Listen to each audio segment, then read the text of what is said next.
பூமி உண்டாக கிடவுது அப்படின்னாரு, உண்டாச்சு. சரிங்க, பூமியில் சூரியன்லேருந்து பூமி வந்துச்சுன்னா பூமி எப்படிங்க கரெக்டாக ஒரே பாதையில் சுற்றுது, ஒரே மாதிரி சுற்றுது? சாதாரணமாக அவருடைய சுற்றுறதுக்கு பவர் வேணுமா வேணாமா? பூமி யார் பவர் கொடுக்குறோ அது மாதிரி சுற்றுது. ஏன்னா ஆண்டவர் சுத்துன்னு சொன்னார், சுற்றிக்கிட்டே இருக்குது. அல்லேலூயா. ஒரு நாள் நில்லுன்னு சொன்னால் நின்றுடும்.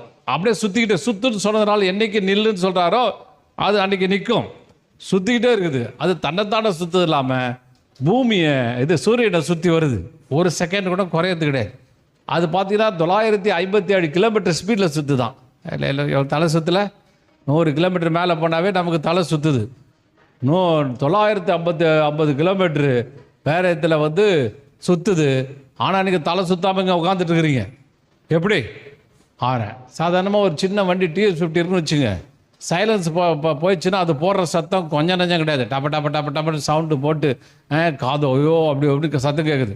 எந்த வண்டியும் சத்தம் இல்லாமல் போக மாட்டேது, அவ்வளோ சத்தமாக போகுது.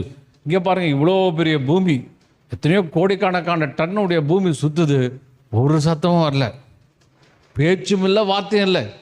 அந்த பக்கம் அது சுற்றுது, இந்த பக்கம் இது சுற்றுது, எல்லாம் சுற்றுது, சத்தம் இல்லாமல் எல்லாம் சைலன்சர் பொறிச்சிட்டார்.